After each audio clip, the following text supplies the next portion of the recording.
Hallelujah. Shalom. प्रभु यीशु मसीह के नाम में आप सबको बरकत मिले। आज हम वीडियो है वो हिंदी में करेंगे ताकि परमेश्वर का वचन जो है उन लोगों तक भी पहुंच सके जो पंजाबी लैंग्वेज को नहीं समझ पाते। परमेश्वर इस वचन के द्वारा आपको आशीष देंगे। आज का हमारा टॉपिक होगा परमेश्वर में अपनी वफादारी को सिद्ध करें ताकि परमेश्वर आपको बरकत दे सकें, आप उसके राज्य में एंटर कर पाएँ और स्वर्ग के अधिकारी बन सकें। मैं आपको बताना चाहता हूँ कि परमेश्वर जो है हमारा एक सा रहने वाला परमेश्वर है। वो सदा एक सा है, वो आज भी एक सा है। जो हज़ारों साल पहले था, जो पुराने नेम में था, वो आज भी वैसा ही है और नए नेम भी वैसे ही है। परमेश्वर आपको बरकत देंगे इस वचन के द्वारा। आज हम वचन देखेंगे दानियेल 1 उसकी 8 आयत को। इसमें हम देखते हैं कि दानियेल जो था, जब उनको राजे ने बुलाया और तब क्या देखते हैं तो राजे ने कहा इन लोगों को खाना दो जो परमेश्वर के वचन में से नहीं था, और दानियेल ने वो खाना खाने से मना कर दिया और वो शाही भोजन जो था वो नहीं खाना चाहा। और उसने कहा कि मैं वही चीज़ खाऊंगा जो परमेश्वर के वचन में से लिखी हुई है। मैं वही खाऊंगा जो परमेश्वर के वचन में लिखा हुआ है। मैं वो खाना नहीं खा सकता जो बाइबल में नहीं लिखा हुआ। इसी तरीके से वो उसने अपनी वफादारी को सिद्ध किया मुश्किल घड़ी में भी। आप समझ सकते हैं कि राजे को आदेश को मानना उसके लिए मौत का कारण बन सकता था, मगर उसने सिद्ध किया कि परमेश्वर मैं तेरे में हरा और खड़ा रहूँगा और आपके वचनों पे चलूँगा। तो आज हमें भी ज़रूरत है अपनी वफादारी को सिद्ध करने के लिए। आपको पता है जब दानियेल को शेरों की मांग में डाला गया तो तब क्या हुआ। आपको पता है इस बात का कि परमेश्वर ने अपना दूध बेचकर उन शेरों के मुंह को बंद कर दिया। और आज परमेश्वर भी चाहता है अपनी वफादारी को सिद्ध करें। कोई भी परिस्थिति हो, आप मुश्किल में हो, आपका काम है परमेश्वर में बने और अड़े और खड़े रहना ताकि परमेश्वर आपको आगे बढ़ाए। जैसे दानियेल पर मुसीबत आई, उसने फिर भी प्रार्थना करनी नहीं छोड़ी। वो परमेश्वर के आगे गया, उसने प्रार्थना की, जबकि उसे पता था कि वो प्रार्थना करेगा तो मारा जाएगा। फिर भी उसने परमेश्वर को नहीं छोड़ा। उसने वही काम किया जो परमेश्वर की नज़र में सही था। इसीलिए परमेश्वर ने उसे शेरों की मांग में से बचाया और उसने अपनी वफादारी को सिद्ध किया कि परमेश्वर कोई भी प्रॉब्लम आ जाए मगर मैं आप में खड़ा रहूँगा। और इसीलिए दानियेल जो था वो बचाया गया। आज जो है लोग थोड़ी सी मुश्किल आती है तो क्या होता है, वो अपना इरादा चेंज कर देते हैं, वो परमेश्वर से दूर हो जाते हैं। अगर मान लीजिए किसी को किसी बिजनेस में किसी तरफ से कोई प्रॉफिट आ रहा है मगर वो अनलीगल है, वो उसको करने लगेगा। वो परमेश्वर को छोड़ देगा कि जो परमेश्वर ने रास्ता दिया है, जो आपको सही बिजनेस दिया है, उसको छोड़कर वो थोड़े से प्रॉफिट के कारण उसके पीछे चला जाएगा। तो आप क्या होता है कि आप अपनी वफादारी को सिद्ध नहीं कर पाएंगे परमेश्वर में। इसलिए आपको परमेश्वर के वचन में रहकर अपनी वफादारी को सिद्ध करना है। और जिन जिन लोगों ने परमेश्वर की वफादारी में रहकर काम किए हैं, परमेश्वर ने उन्हें आशीष किया। हम एलीशा को देखते हैं, जब वो एलिया के मगर गया, जब पीछे गया तो क्या हुआ, हम देखते हैं कि वो आशीषित हुआ, उसने एलिया का दुगना मसर पाया। आज ज़रूरत है हमें सही रीति से चलने की, वफादारी को सिद्ध करने की। जैसे एलीशा ने सिद्ध किया कि एलिया मैं ही हूँ जो तुम्हारा असल में बेटा हूँ, मुझे वो दुगना मसा चाहिए। क्योंकि कोई भी और चेला एलिया के पीछे नहीं किया, क्योंकि सबको पता था कि आज एलिया स्वर्ग में उठाने जाने वाला है, मगर फिर भी वो उसके पीछे नहीं गए। आज ज़रूरत है हमें भी प्रभु यीशु मसीह के पीछे चलने की ताकि हम स्वर्ग के अधिकारी बन सके। आज लोग जो हैं देख नहीं रहे वचनों को सही रीति से। आपको समझ आना चाहिए। जैसे ही जो जक्की था, जो एक टैक्स लेने वाला, जब प्रभु यीशु मसीह के उसने वचनों को सुना तो उसने अपने मन को बदला और क्या किया, प्रभु यीशु मसीह के आगे ही कबूल किया कि मैं अपना धन जो बेईमानी से लिया हुआ है मैं उन लोगों में फिर से बांट दूंगा। और उसने वो सभी धन बांट दिया। और यही तरीका है, अगर आप परमेश्वर के वचन को सही रीति से समझेंगे तो क्या होता है, आप अपनी वफादारी को साबित करते हैं। और इसीलिए प्रभु यीशु ने कहा था आज इस घर में नजात है। इसीलिए आज ज़रूरत है हमें सही रीति से वफादारी को सिद्ध करने की। आज ज़रूरत है हमें, ताकि हम सही रीति से वफादारी को सिद्ध करके परमेश्वर के राज्य के अधिकारी बन सकें। हम डैनियल को देखते हैं। डैनियल ने देखिए अब कैसे उसने कहा कि मैं ये खाना नहीं खा सकता क्योंकि परमेश्वर के वचन से बाहर है। अगर आप परमेश्वर से वफादार हैं तो परमेश्वर भी आपसे वफादारी सिद्ध करेगा। अगर आप परमेश्वर से वफादार नहीं हैं तो परमेश्वर भी आपसे कभी वफादारी नहीं करता, क्योंकि जैसा आप बीजते हैं और वैसा ही काटते हैं। आप देखते हैं एलीशा ने दुगना मसा लिया एलिया से। अब गेजी जो था वो भी दुगना मसा ले सकता था, मगर उसने अपनी वफादारी को सिद्ध नहीं किया और वो क्या हुआ, कोड़ी हुआ। इसीलिए परमेश्वर के वचन में जब आप अपनी वफादारी को सिद्ध करते हैं तो आप प्रभु यीशु मसीह के पीछे चलेंगे,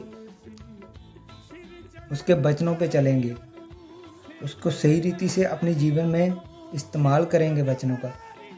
आपको पता है प्रभु यीशु मसीह ने अपने आप को सिद्ध किया कि परमेश्वर सच में मैं रियल में तुम्हारा बेटा हूँ। चाहे उस प्रभु यीशु मसीह पर विश्वास नहीं थी कि तू मेरा इकलौता बेटा है, जैसे तू बड़े काम करेगा, जैसे तू स्लीप पर चढ़ेगा, चाहे उस पर वो विश्वास नहीं थी, मगर परमेश्वर ने उसे साबित करने के लिए उसे आजमाया भी, शैतान ने उसे परखा भी। और इसीलिए अब वो परमेश्वर के दाहिने हाथ में है, इसीलिए क्योंकि उसने साबित किया कि मैं सच में परमेश्वर का बेटा हूँ। जब यहूदा इस्करियोती उसके सामने था प्रभु यीशु मसीह के, तो क्या हुआ, प्रभु यीशु मसीह को पता था कि ये मुझे मरवाने वाला है, ये मुझे पकड़ाने वाला है, मगर प्रभु यीशु मसीह ने तब भी उसे कुछ नहीं कहा। क्यों? क्योंकि उनको पता था कि अगर मैं इसे कुछ कहूँगा तो जो मुझे आगे मिलने वाली ग्रेस है प्रभु यीशु मसीह को, जो स्लीप पे चढ़ने वाली है, तो वो मुझे नहीं मिल पाएगी। तो इसीलिए वो क्या हुआ, उन्होंने साबित किया वहाँ पर कि परमेश्वर मैं तुम्हारे वचन पे बना हुआ हूँ, चाहे कोई भी प्रॉब्लम आए, कोई भी मुश्किल आए, मैं साबित करूँगा कि मैं तुम्हारा बेटा हूँ। तो इसीलिए आज हमें साबित करने की ज़रूरत है अपनी वफादारी को। यहूदा इस्करियोती को साबित करना चाहिए था कि मैं सच में परमेश्वर तुम्हारा बेटा हूँ, वो साबित नहीं कर पाया, जबकि परमेश्वर का प्लान उस पर था कि वो आप सभी चेलों का अगुआ बन पाए, मगर वो प्लान हटकर पतरस पे गया। क्यों? उसका कारण यही था क्योंकि उसने सिद्ध किया कि परमेश्वर मैं तुमसे प्यार करता हूँ। सच में कैसे सिद्ध किया हम अब ध्यान से समझेंगे।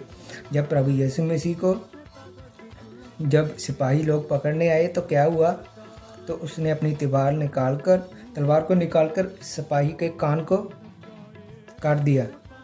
उसने साबित किया था कि सचमुच क्या उसको पता नहीं था? उसको पता था इतने सैनिक है, जब मैं इनसे लड़ूंगा हो सकता है मर भी जाऊं, क्योंकि उसके पास हथियार था। उसने उठाया और उसने चलाया और उसने साबित किया कि परमेश्वर में सच में से प्यार करता हूँ। चाहे वो परीक्षा में बाद में था, उसने इनकार किया, बाद में उसने कबूल किया।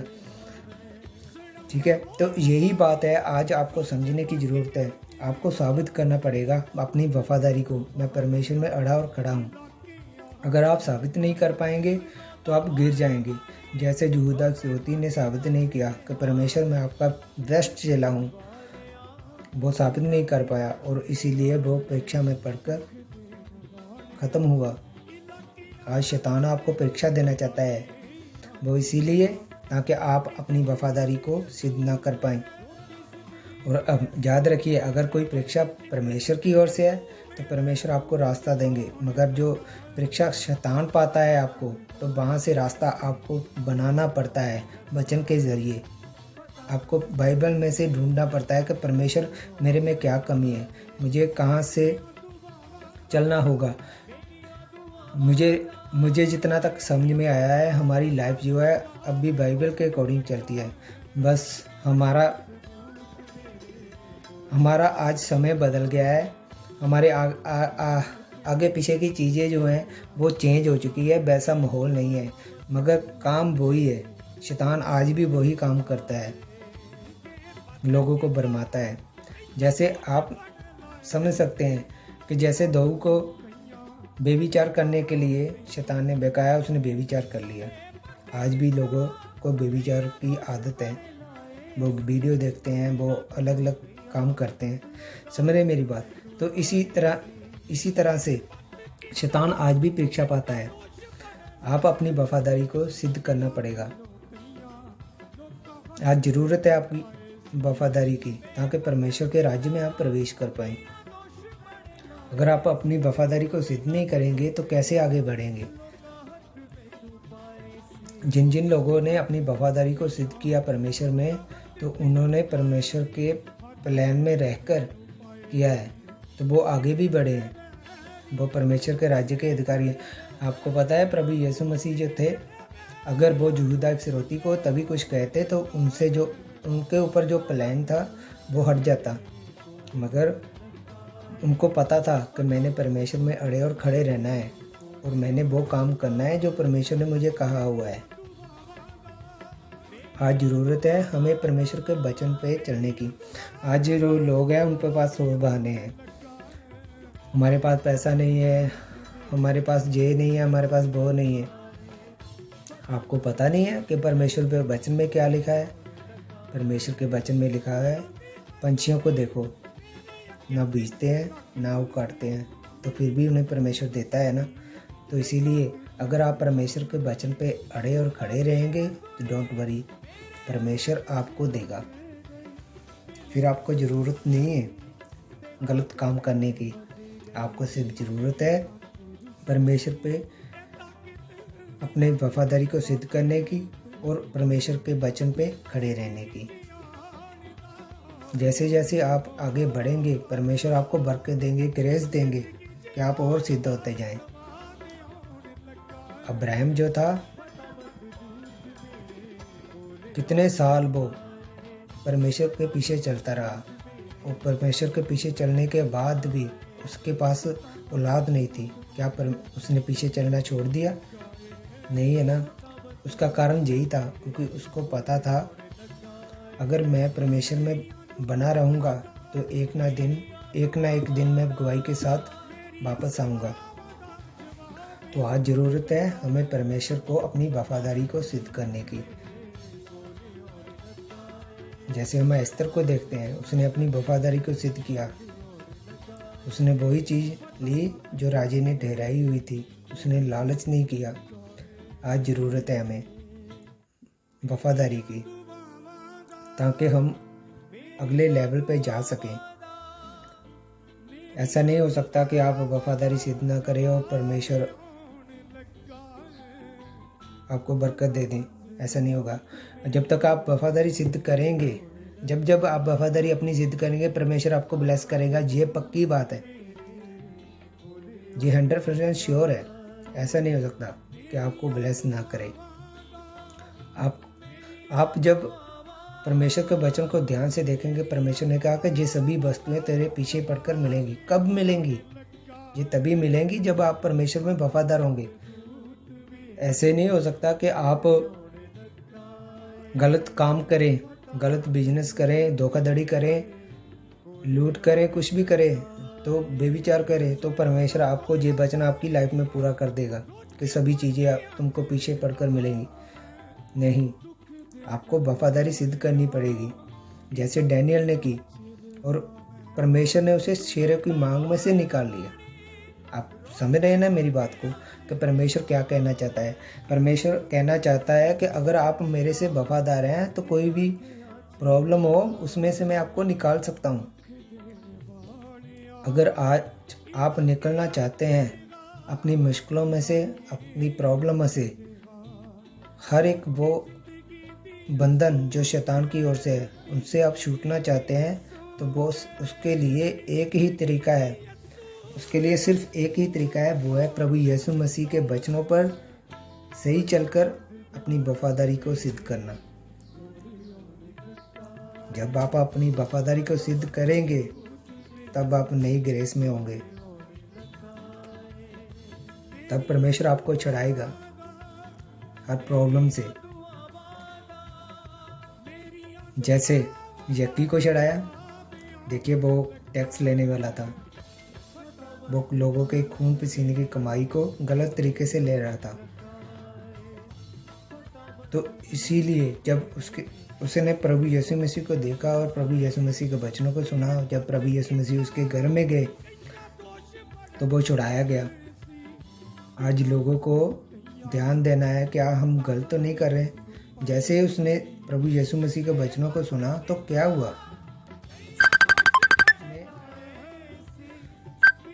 उसने अपना क्या किया, मन को चेंज कर लिया, तो उसने अपने को बदला और वफादारी को सिद्ध किया। परमेश्वर मैं उससे वफादारी पे चलूँगा। आज ज़रूरत है हमें सही तरीके से परमेश्वर में चलने की। परमेश्वर आपको ग्रेस देंगे। परमेश्वर का हम धन्यवाद करते हैं। मेरा विश्वास है कि परमेश्वर आपको और भी ज़्यादा ब्लेस करेंगे और बरकत देंगे। और मेरी ये छोटी सी कोशिश थी कि मैं आपको परमेश्वर के बारे में बता सकूं कि परमेश्वर के असली प्लान जो हमारी लाइफ में वो क्या है। और जैसे जैसे आप इन वीडियो को देखकर परमेश्वर में सही रीति से चलेंगे, वफादारी को सिद्ध करेंगे, तो आप ब्लेस होंगे, आप ग्रेस में बढ़ेंगे। आपको वफादारी सिद्ध करनी पड़ेगी, जैसे पौलुस ने की, जैसे पतरस ने की, डैनियल ने की, अब्राहम ने की। जितने भी बाइबल में लोग हैं जो ऊंचे किए गए हैं, उन्होंने कुछ ना कुछ किया है। आपको समझना पड़ेगा उन्होंने क्या किया है। उन्होंने अपनी वफादारी को सिद्ध किया है परमेश्वर में, तो परमेश्वर मैं तुझ में वफादार हूँ। आज हमें भी ज़रूरत है वफादारी में सिद्ध होने की। इसीलिए परमेश्वर आपको ग्रेस दें कि आप परमेश्वर में आगे बढ़ सकें और परमेश्वर के वचनों को सही रीति से ले सकें। और परमेश्वर का धन्यवाद करते हैं।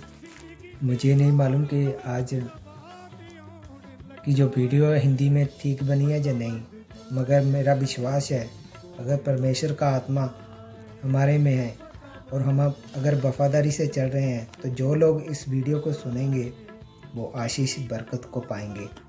परमेश्वर आपको ब्लेस करे, परमेश्वर आपको बरकत दे, परमेश्वर आपको वफादारी वाला जीवन दे। God bless you.